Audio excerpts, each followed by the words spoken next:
Recording is on. Okay, so lovely to see you both, Silvana and Amra. So we will start our Dhamma talk today, and I will obviously do some speaking, and then I will give you time for questions as well. So if you have any questions during my talk, please write it down if you need to, and then we can discuss. Okay? Good. Okay. So, Namo tassa bhagavato arahato samma sambuddhassa. Namo tassa bhagavato arahato samma sambuddhassa. Namo tassa bhagavato arahato samma sambuddhassa. Sabba papassa karanam kusalassa upasampada. Sachitta pariyodapanam etam buddham sasanam. So this was one of the stanzas that the Buddha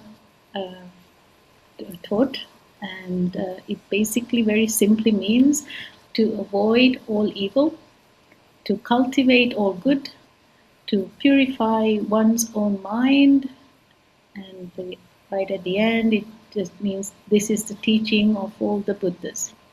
And there are verses, like short verses, a bit like little, how we would like have a book of poems. So there is a book called the Dhammapada in the Buddhist teachings of little, like incidences during Buddha's life. That happened, like an incident would happen, and then the Buddha would explain why that incident happened and the story behind it. So the Dhammapada has many, many stories, and this verse comes from the Dhammapada 183. Okay, so today I thought I would like to do a little Dhamma talk, which is a little bit different from what we call the norm, and to kind of quote Shakespeare and compare one of the Shakespeare's famous stories, the Hamlet, to the Buddhist teachings. So, as you all know, there is a famous from Hamlet. There is the famous saying, "To be or not to be, that is the question," where Prince Hamlet asks whether life is worth living in the face of suffering. And when we look at it from the Buddha's teaching, the Buddha asked a different question: why is there suffering, and can I end it? Yeah. So in the universal experience of suffering that the Hamlet speaks about, he speaks about heartache, injustice, disappointment, oppression, aging, uncertainty, fear, rejection, weariness. And then the Buddha started his teachings with the Four Noble Truths. So to say that there is what we call dukkha in the English translation is suffering, which means that because everything is changing, nothing is still, and everything is unsatisfactory. Sometimes we may have like happiness, sometimes we have sadness. So as we know, life starts, there is a birth, there is aging, there is illness, death, separation, loss, frustration, not getting what we want, and having what we do not want. Yeah. So the Buddha never denied suffering. He basically taught us try to understand it. So if you understand it, if you understand the mechanism, then there is nothing to fear. You can pretty much handle anything that comes to you in life. Okay. So in Hamlet, the Hamlet basically ponders: should I continue living? And the Buddha's teaching is what causes suffering, and how to come out of the suffering through understanding. Okay, and in the Buddha's teaching, the Buddha says the world has two wrong views. Okay, we call it Sakkaya Ditthi in Pali. So because of the wrong view is why we have what we call ignorance. And ignorance and craving takes us through these continuous journeys, one after the other. Okay, so when we come out of that by growing wisdom, which is inside of all of us, we obviously end our suffering and we become what we call enlightened. Okay, so the two wrong views in the Buddhist, what the Buddha taught is everything. What people believe is like everything either exists or nothing exists. Okay, but the Buddha taught one of the most important teachings of the Buddhist teachings is dependent origination, which basically means if it's everything arises because of a cause and condition. Okay, and if that cause and condition is not there, that cannot arise. Okay, so for instance, just very simple example, we were talking about the weather before we started our Dhamma talk today. Okay, so if the sun wasn't shining at a certain angle, there would be obviously the heat will be if the sun shines at a certain angle, like we're more closer to the Earth's position is more closer to the sun, then obviously we're going to have more heat. So like more of the summer. And then when the sun is more farther away from wherever we are on our planet Earth, it's cooler. So see, because of the cause, there is a condition of heat or cold. No one creates it. Yeah, it is a natural phenomenon. So in Hamlet, the Hamlet which wishes to fight the world's troubles. So he's basically fighting with what we call the outside world, right? And the Buddha points elsewhere. He says, the fight is in here. We create what we see outside, and the real enemies are greed, lobha in Pali, hatred, dosa, and delusion, moha. Yeah? Greed, hatred, delusion. So those are the three that we have to kind of conquer, like kind of flip, make them the opposite. So opposite of greed is generosity. Opposite of hatred is loving kindness, compassion, and opposite of delusion is wisdom. So as we grow in generosity and compassion, naturally the wisdom grows. As we grow with more greed and hatred, the more delusion grows. Yeah. So the delusion is like and they're all kind of we woven to each other. So when one increases, the other one naturally increases. Yeah. So both in the good, the profitable, and the unprofitable thought processes. Okay. And the Buddha showed us that external wars never end suffering. So we cannot fight with the outside world and accept victory. It doesn't happen. We have to work on ourselves. Okay? And there's a lovely writing from obviously the Buddha saying, though one should conquer 1,000 men in battle, the greatest victor is one who conquers oneself. So that is the hardest. To kind of purify yourself is one of the hardest things to do, because the outside world is always, giving us so much like stimulation, and then we react to it. Yeah. So that is why through calming our system, calming our bodily action, verbal actions, naturally our mental actions start to slow down.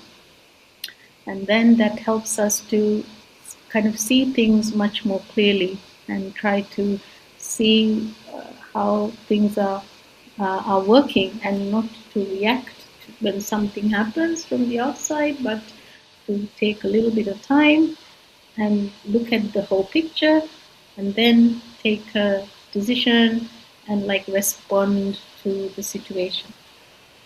Okay, so and going back to Hamlet, so Hamlet imagines death as peaceful sleep. So the Buddha teaches differently. So the death is not liberation. Death is merely we finish using this body and then we go to another. So it's a bit like when your car is broken and you cannot fix it anymore, you have to go and buy another one. So yeah, and so it's not the end. The end, the only way to end the suffering is through reducing and ultimately uh, finishing with what we call craving and ignorance.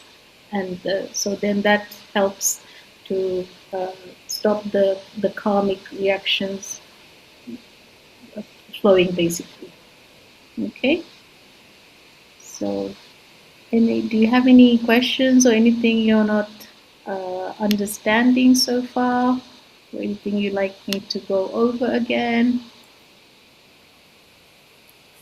Everything okay so far? Questions? Amra, yes, yes.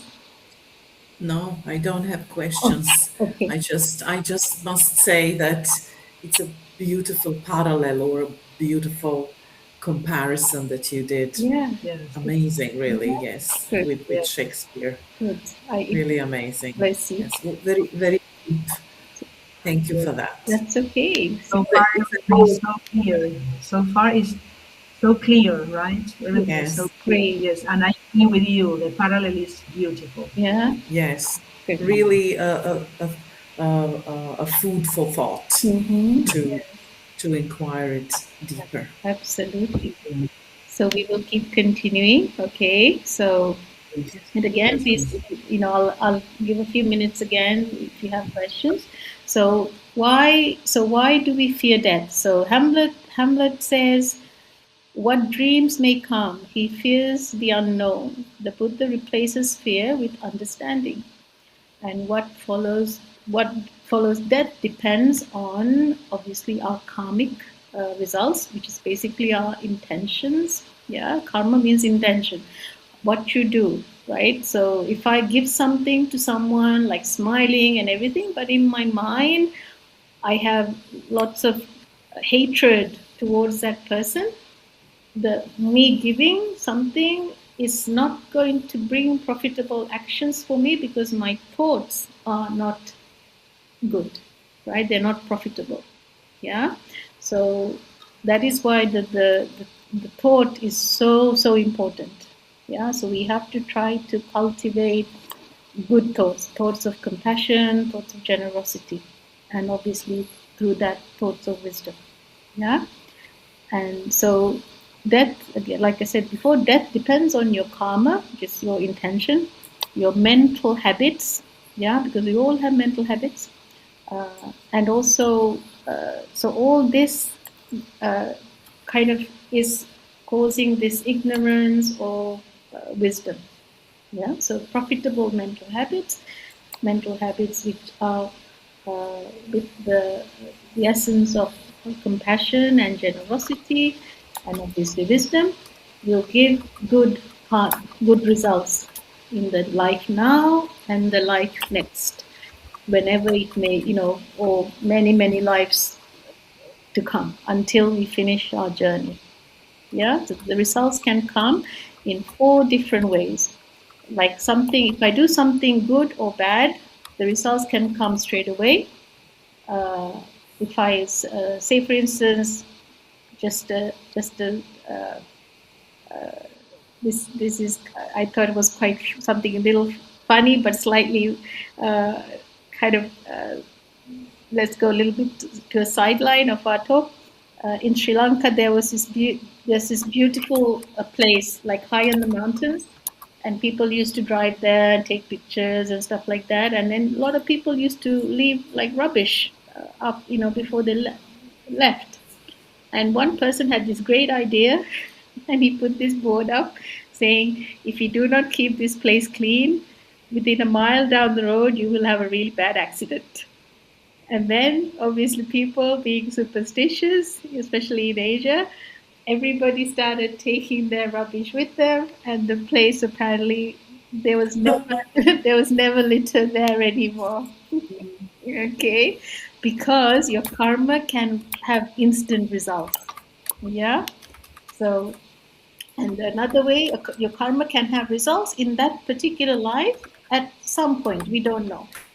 And then, or your karma, your intentions can have results in your next life, or it can have results many, many lives later, obviously until you reach enlightenment. But the conditions have to be right for the that intention to what we call ripen and come out and give its results.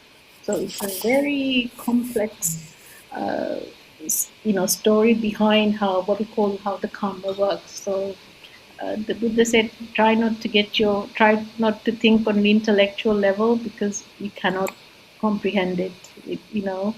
Only like a Buddha could see how this works, but he said that is not important. The important thing is know that always try to practice generosity, compassion, and try to reduce your greed and hatred, and thereby reducing your delusion. Yeah, and also like when peace, like some people die very young, and some people die from like accidents and stuff like that. And there are many, many causes to why someone would die. It's not just the fact that it's their time has run out, but it could be many other conditions.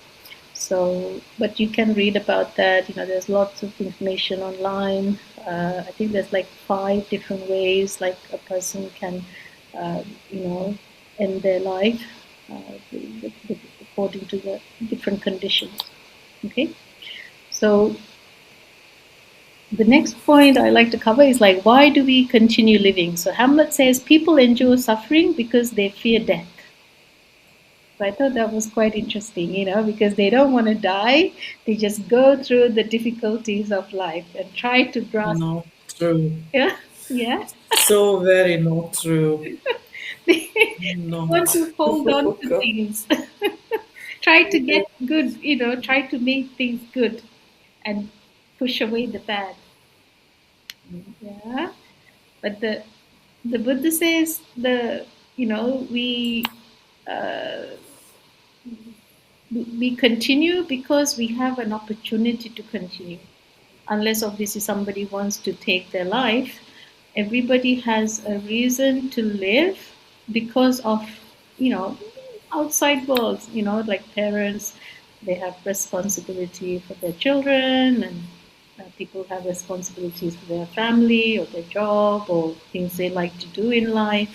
Okay, so but the important thing is to be born a human being is so rare. I will quickly just mention the story about, in Buddha's time, somebody asked him, so what are the odds of becoming a human who is physically able, mentally able? And he said, in a very, is a, like an analogy, that if you, there's this piece of wood, with little piece of wood, little one, with one tiny hole in it, and it is flowing through the river into the mighty ocean. And in that ocean lives a sea turtle who is blind in one eye. And when on a day there is a full moon, that piece of wood would need to reach that sea turtle, and the little hole on the piece of wood should be parallel to his or her eye that they can see with. Okay, so those are the odds of becoming a human being. So you can see how vastly high the odds are of becoming a human being. So we have done some seriously good karmic actions to receive this life. And so, to basically, use it to improve ourselves every day, by practicing generosity, developing virtue, then obviously practicing what we call meditation, uh, developing, and obviously thereby developing wisdom, and that helps to reduce what we call the suffering, the continuation of this cycle, and then at some point, enlightenment will come. But the important thing is be on the path that you are going towards, that that's the light, as it was. Okay, so that is why the being human, physically able, mentally able, is such a great, is just so huge blessing. Yeah. Are we doing okay so far? Any questions you would like to ask? Um, I have a comment. Yes. It's not a question again. Of course, you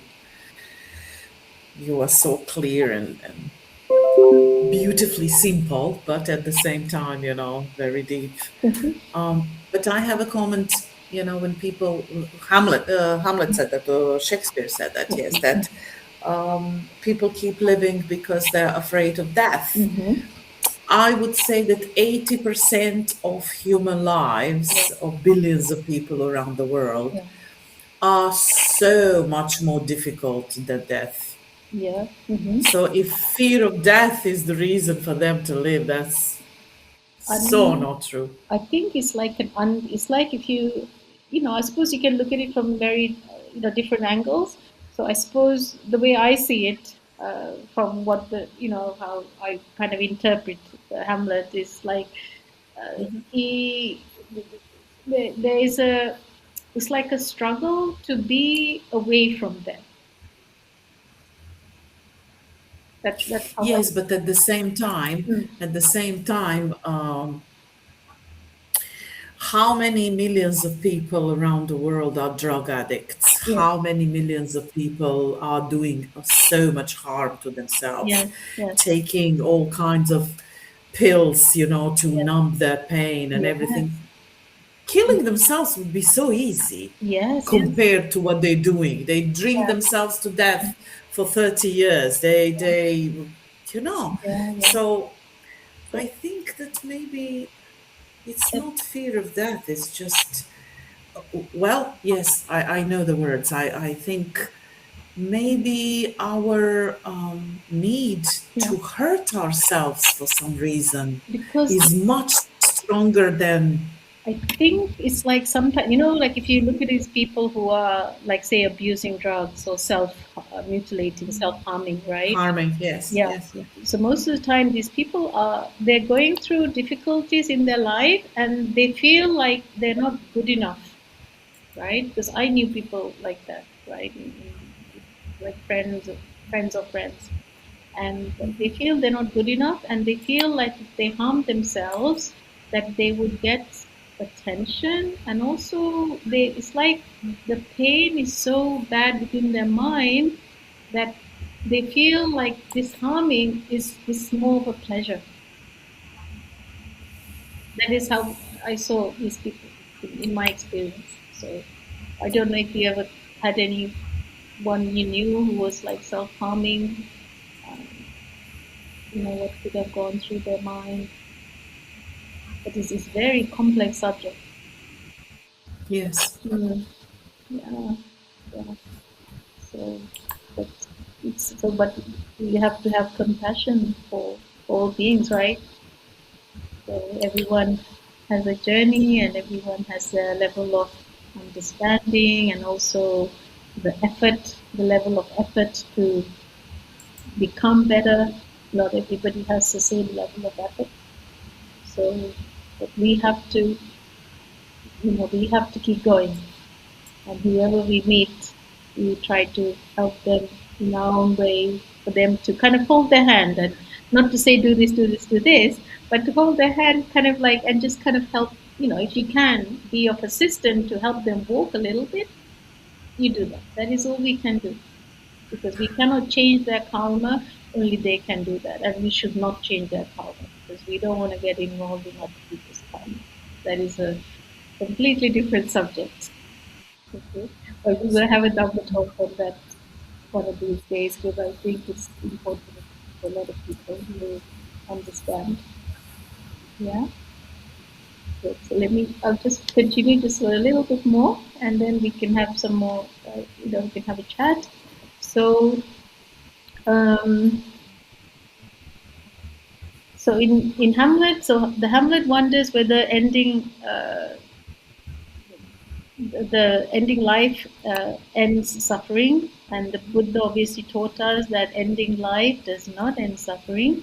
Ending craving ends the suffering. So craving and ignorance, that is kind of bound to one another, and that's the one that keeps us going through what we call the samsara, the life after life after life. So running away from the pain is different from removing the cause of the pain, isn't it? Because you can never run away from it. It will always be there in some way. But if we look at it and we say, okay, this is what's causing it, how do I, respond to this?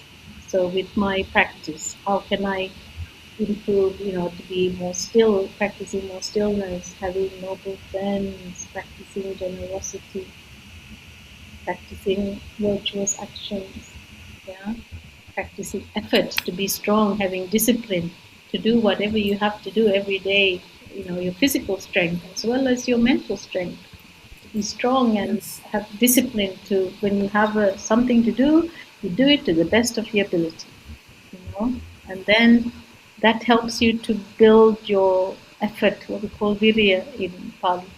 And effort is so important. But sometimes people have the knowledge and they practice, but they don't have the effort, so they're in the same level.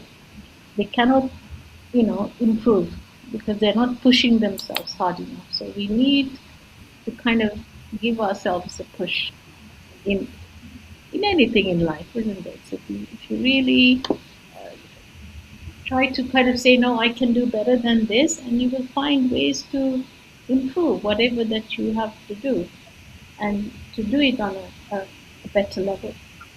Yeah. And nowadays, with the environment we live in, we have so many opportunities. It's not like maybe our grandparents, a long time ago. So, and then going back to Hamlet, so Hamlet says thinking weakens action. So the Buddha distinguishes two kinds of reflection.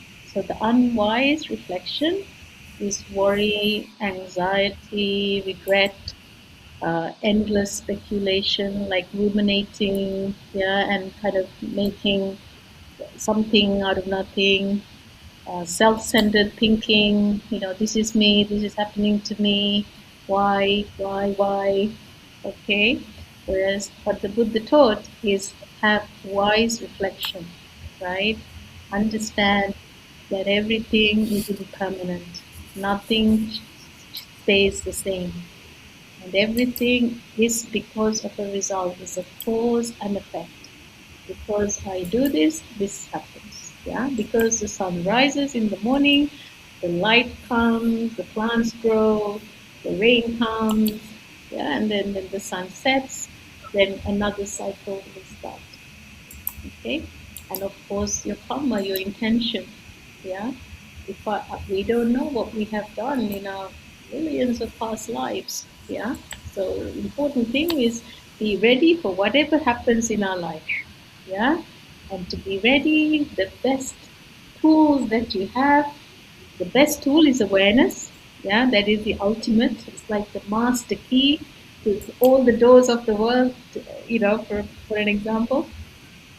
So to have awareness, we have to practice starting generosity. Yeah, dana. Dana is generosity in Pali. Generosity with our physical action, verbal action, mental action. Mental action is the most strongest, but we have to start from somewhere. Okay? and then compassion. So as we become more generous, we become more virtuous, right? And through that, our compassion grows. And compassion is a very, very strong, uh, like, you know, what I say is a good weapon. It's like a shield, like in the gladiator movies, you have the gladiator with the shield and the spear. And I always see compassion as this, this shield that will just kind of keep you protected, and also it gives you time to think, to respond to the outside world. And compassion is because it's a thought process. It's like a soothing, like the mother singing a lullaby to a baby, and the baby falls asleep. Um, so, so the compassion generates very calming vibrations to your surroundings, and you can change many situations with practicing, good strong compassion. And it, compassion, like everything else, grows. It becomes stronger and stronger and stronger. Nothing starts by 100%. Everything is 1%, and then we have to practice to make it stronger and stronger. Yeah. And then as we practice all these, we start to what we call let go. We understand there is no point me holding on to it. It's just, even if we hold on to something with our hands, and you can only hold on for a certain time, it starts to hurt, right? And it's not practical. But if you let go, this feels so much at peace. So there is the Buddhist teaching of 10 perfections. It's called Vassa Paramita. So in that, the first step again is dana, generosity. So as you cultivate your generosity, you start to become more virtuous, and you start to let go. Yeah, and then there are that it's like a little like a wheel that's kind of continuing. So as you start working on one, the other one grows, and the other one grows, and the other one grows. So it's something that you can read about, 10 perfections, and try to apply it to your daily life, and you will see the results. Right? It's there is a science behind it, but if you practice it, you will get the benefits in your own life. So, okay. So going back to our little Hamlet. So Shakespeare's tragedy and the Buddha's path. So Hamlet shows us the problem, but the Buddha shows us the solution. So the Hamlet asks to be or not to be, and Buddha asks, can suffering cease? And the answer is yes. And how? Through the through the noble eightfold path. So that is the cease from the Four Noble Truths. So the Four Noble Truths is, in English translation, is suffering, the cause of suffering, how to end the cause of suffering, and the way to end the cause of suffering. And the path, the way, is the eightfold path, which is right view, right intention, right speech, right action, right livelihood, right effort, right mindfulness, and right concentration. So even that, you start with the right view. Remember, we talked about it at the beginning. The wrong view that everything exists or nothing exists, right? So we have to break that pattern of thinking, and to see things as they are. Yeah.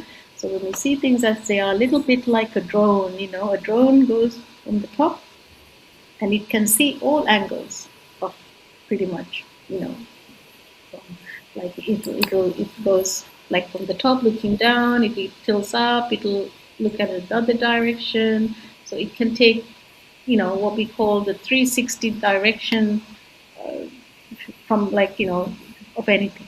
So the right view is like that. When we start to see things from like all angles, and then we that helps us to clear our intention, to reduce the greed, hatred, and delusion.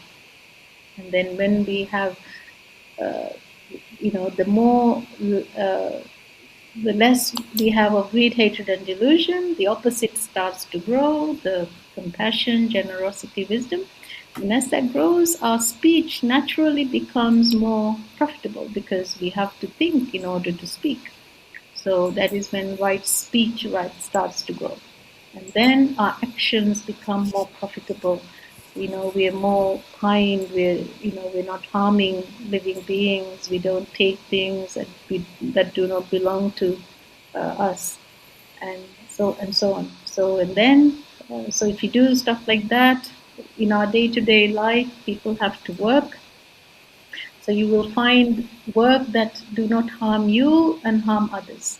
Yeah, that is what we call right livelihood. And then when you have a like when you're in a like say you're working and you're doing something that is profitable for you and others, you will have more effort to do it better every day. Yeah. And as you are more confident and you are more happy at what you do, then you start to really put your attention to what you're doing, and your mindfulness starts to grow. Yeah. And then what we call your concentration. So you become much more calmer at what you're doing, and you basically, every day you will start to do more better and better at whatever you do in life, maybe cooking food or cleaning the house, or even you're working. Okay, so just to finish off, so the key messages is like, the problem is not life itself, the problem is craving. And we do not escape suffering by dying, we escape suffering by understanding. And the greatest battle is not against the world, but against greed, hatred, and delusion. And every painful experience can become part of the path. Yeah? And wisdom transforms suffering into liberation. Okay? And when difficulties arise in life, instead of asking, why is this happening to me?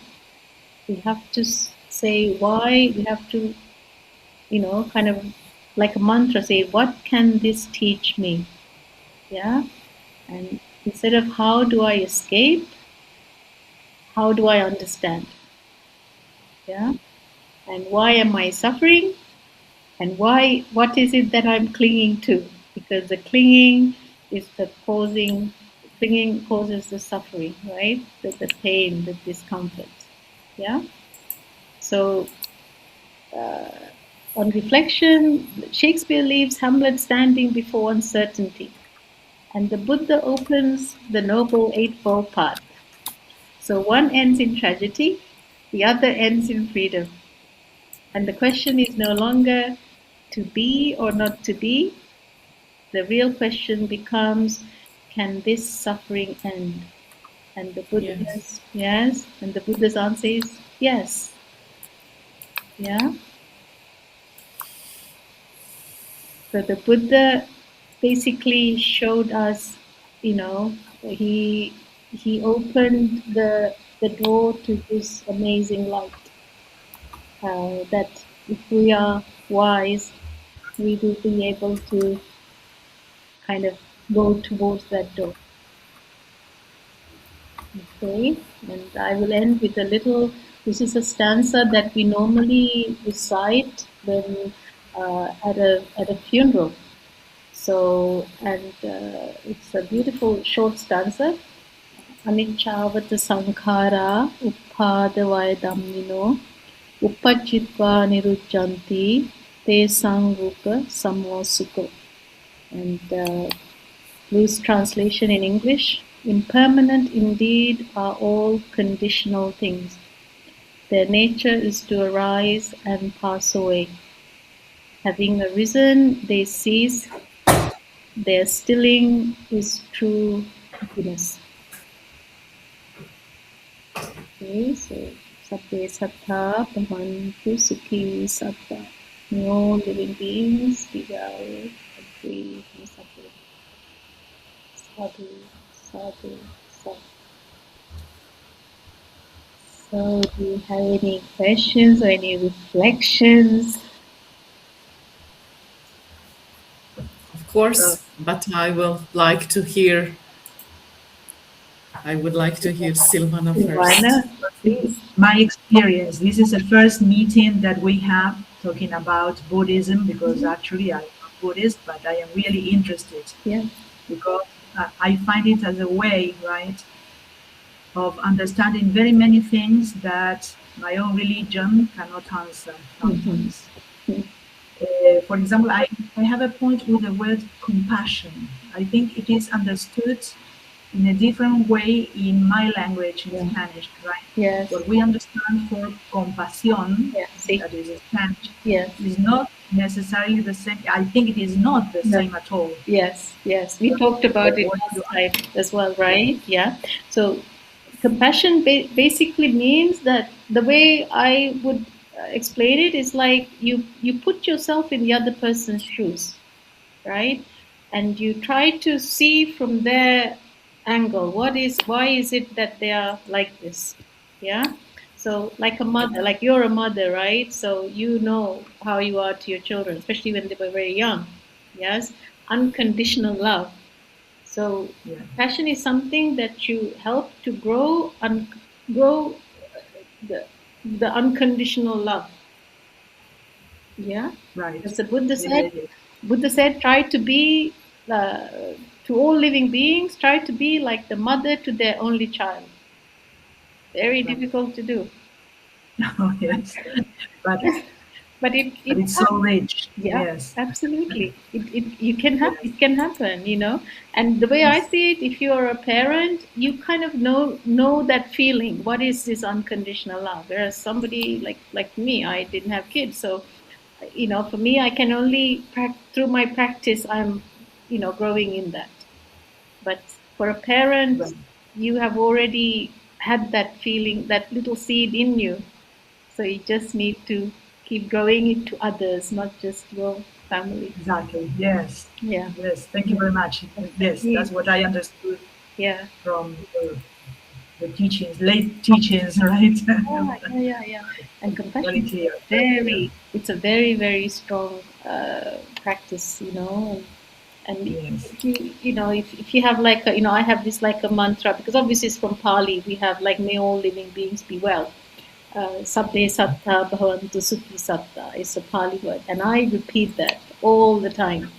And it's amazing how when you're out and about and you have to go somewhere to do some work, maybe with people, and people are frustrated. They have suffering in their life, but you go in with this mindset, and you can see already barriers start to break, and people are much more open to you. So I practiced even when I was not when before I became a nun, and I saw results. And Yes. so, I say again, it's your practice. It's not reading a book and getting knowledge. It's just having the knowledge, but if you don't put it into practice, you cannot Yes. And experience it has to it. do with awareness, probably. Yeah, Huh? yeah, Yeah. absolutely. And genuinely start to feel, may this other person be well too, I'm Exactly. happy if they're happy. So it's Yes. not easy. It's not easy because we're not Great. conditioned to be like that. Yeah. Great. And then Thank you very much for the pleasure. explanation. That's okay. Because, yes, you know that in Spanish we understand compassion only as feeling pity for the other. But Um, and then what? yeah, I mean, yeah, yeah. That's right. then So, what? so it's understanding the other person, like Yeah. empathy. As the compassion and empathy kind of start to grow together. Right. Yeah, a bit like salt and pepper in the Yeah. food. Yeah. Yeah, yeah. So Yes. Yes. empathy start. As you become more and more compassionate, you become more empathetic. You see from the other person's angle, and you try to be okay. Let's breathe. Let's talk. Let's see what we can do. There is a solution to any problem. Exactly. There's a solution, right? The problem is how, That is the part that is missing. yeah, yeah, So the definition of yeah, a word in Spanish, exactly. that's everything that's missing, Exactly. unfortunately. Yeah, but it's okay. So, But there must be another word in Spanish for compassion. But we will find out. oh yeah. Yes, yes. We will talk to others and find out. I'm glad. I'm glad it was interesting, and I think things in general in life we have to try to pull out and compare it to the teachings, and it makes more sense to a lot of people. So yeah, good. Thank you. Thank you, Silvana. So it's interesting. So I have both my teachers today. So Silvana, my Spanish teacher, my Argentinian Spanish teacher. Oh my Yeah, God! Oh, she's the one that you teach the yes, Spanish yes. to with. We, Okay. we, we, don't, we don't just It's a learn little Spanish, thing but we talk history too. So we learn a lot from each other. So Okay. yeah, Oh, that's such beautiful. a little thing compared to what you are teaching us, right? Yes. it's okay. This is my pleasure. And Amra is my Montenegrin teacher. So Yes. I Oh, yes. yeah, So we are Yes. both teachers yeah, as yeah, well. Yes. yes, yes. I'm She very blessed. she's learning a lot of languages. My, yes, you're so clever. Yes. She's learning a lot of languages. There's I can't say it, but in Sinhala, I'll tell you quietly one day when we're not on a recording Dhamma talk. But Okay. there Okay. is a word in Sinhalese, but it's very, when somebody speaks a lot of languages, but you flip the word, and it becomes a very bad word. So I will not mention it now. Okay. I will come up So with it it is one it is day. like a word game. Yeah, but it's very rude. So Then better don't tell us. yes, I'll tell you one day quietly. So I think sometimes Silvana might understand because I think it came from Spanish origin. So Oh, okay, yes. Well, there might be more than one word, probably. yes. You know that this happens in languages, right? Yeah. You know, and I was also finding this comparison of learning languages to awareness, right? Yes. To awareness, because the more you know, Yeah. the less ignorant you are, Yeah. right, in what Yes. others are telling you, Yeah. the more you open your head Yeah. to Absolutely. others Yeah. suffering Yeah. sometimes, Yeah. or, well, Yeah. needs. So, And see, like yesterday in our class, right? We talked about the history, and I learned so much stuff. It was amazing. And then I was telling Silvana, Amra, one of the things we talked about, I'm going to use it Yes. for one of our Dhamma talks. I thought it was amazing, this history from Argentina, this person, and I want to use it for a Dhamma talk.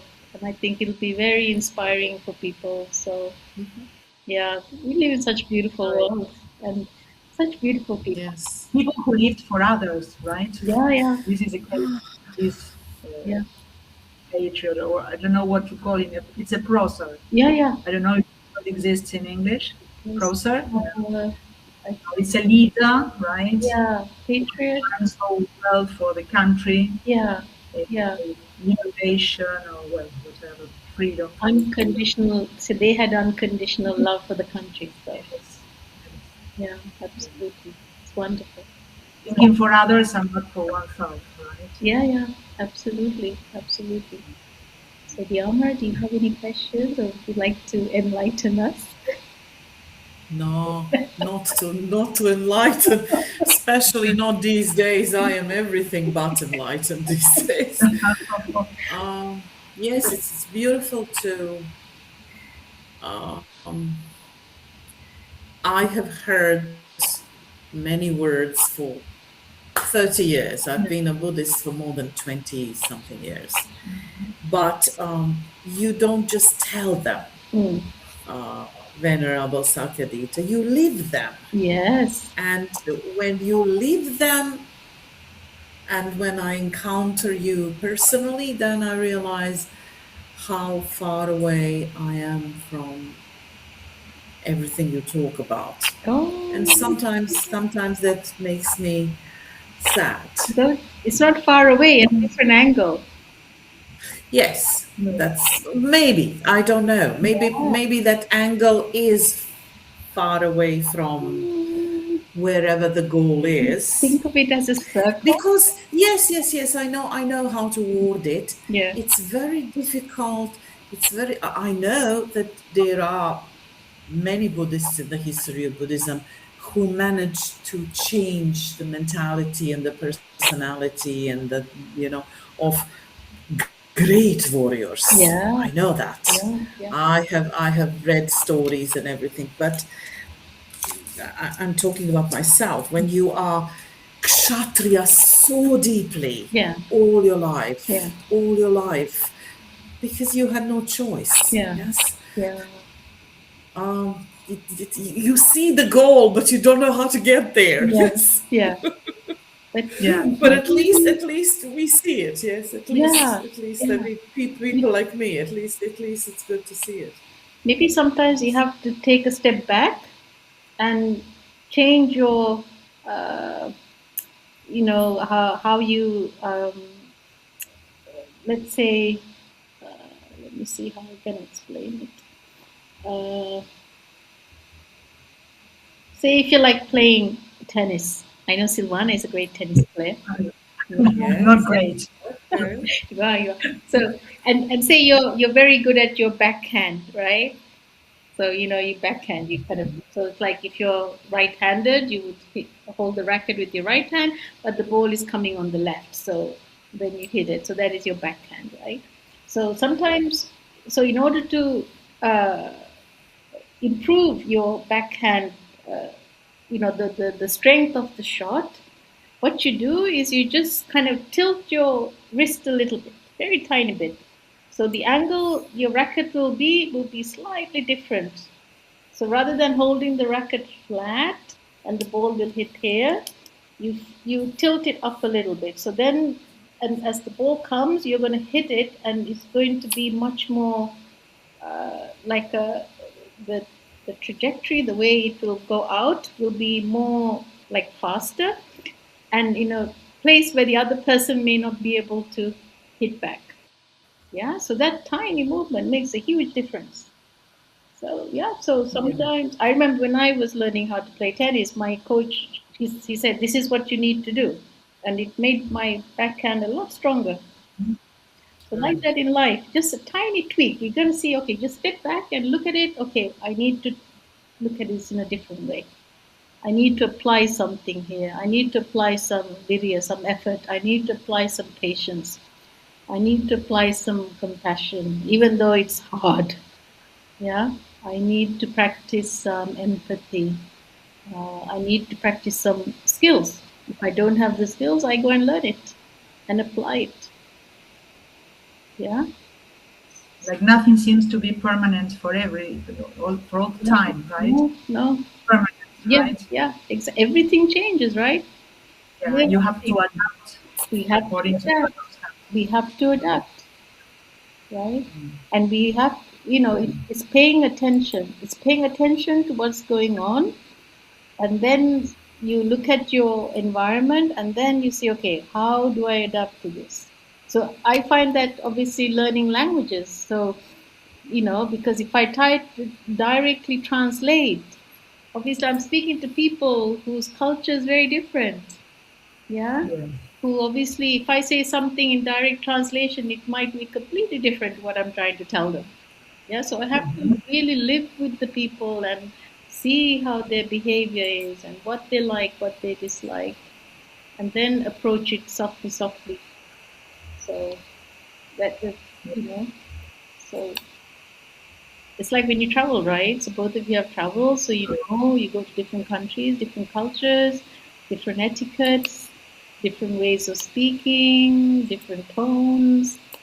Yeah, isn't it? Yeah, I can find another example. Thinking about Albanians, for example, I've been to Albania Yeah, recently. yeah, When I do this, I mean yes, but when they do this, they mean no. So, well, you see, it all depends on, See to see the culture, who's right? giving the message, who's giving the message. Yeah, absolutely. So it's being very, that is why awareness comes in. When you have awareness, if you really, we don't have 100% awareness, it's something it's growing, but you practice more and more. So when you have awareness, you really pick up on little movements of people, little tones of voice, and okay, now I need to take a step back. Yeah, this person is not in a good form today. I need to give them some space, right? And then you don't start a conflict. So Right. it's hard. But it's possible. Nothing is impossible. You know. So Prince Siddhartha left the palace and became the Buddha. He worked very hard for it, but even in that life, but it's not. And then he came back and he helped his whole family to reach enlightenment. So amazing, Yes, yeah. yes, So I completely lot agree. of, lot of effort. He didn't give up, and he was all by himself. For 6 years, no teacher, no one, and he was just by himself. And it's like, okay, the nature will be my teacher, and he did it. So through his video, his effort, and knowing that this is what he will achieve. So we have to have goals. We have to have discipline, but we must always be compassionate. Sometimes as hard it is, because if we have anger, it's not everybody else that gets affected by it, it's our own self, isn't it? We become, sad, we become, we become irritated, we become sick, right? So how cool it is to just say, may all living beings be well. I'm just going to sit and have some ice cream. I am going to enjoy my time. The world will go on. Sometimes you just have to let go, even if it's for 5 minutes. And you will find so much peace in that time. And your mind becomes so much clearer, and you naturally will know, okay, what is the next step I need to take? Yeah? Especially Right. when we have challenges. Yes. Yeah? We cannot escape from being human beings. So, thoughts are always there, and it all depends on how you manage Yeah, them. yeah, Right. yeah, that's right. That's right. So if your mind is working overtime, find something, go for a walk, put that energy to your physical body. Use that energy of thinking as a energy that's causing a lot of heat, yeah, and motion. Put it into running, Yes. yeah, swimming, or Yeah. just go, and just, I don't know, look at the stars. Just be in peace. Bless you. Excuse me. Bless you. Right. You Thank you. know, just lie and just look at the stars. Sometimes it helps. The universe is so beautiful. I was listening to something. I think was it a little film or something the other day, and how this father was saying, even though we look at the sky and we see these stars, some of the stars have died billions of years ago, but their light is still coming at us. It's amazing, isn't it? Because Oh, yeah. light takes so long to travel from like so far away, that these stars have already died. They're no longer, they have transformed, but the light from them is only touching our earth now. How cool is that? Beautiful. Yeah. Yeah. So it's a bit like humans, right? If we leave a legacy, even though we're not here anymore, that legacy will always shine. It will help many, many people. So, and I think that's very nice. So, Oh, beautiful. Yes. does young Amra have any questions? Oh, I have so many questions, but I don't want to ruin your recording. Oh, So If I can steal you after the recording for 20 minutes, I would be so happy. Of course you can, no worries. All right, because I really don't want to, I don't want to redirect this beautiful Dharma talk. Okay, Yes. no problem. So, do you have anything else you'd like to ask before we finish our Dharma talk? Silvana, do you have anything to ask? No? So far, this is, well, my first meeting talking about these Buddhist teachings, the Dharma, right? So I think that I'm very pleased, because I heard what I was expecting to hear. Yeah. Bravo. Beautiful. I'm so happy. That's so wonderful. Yes, so I'm very happy. I would like to reflect upon all these thoughts. Yes, yes.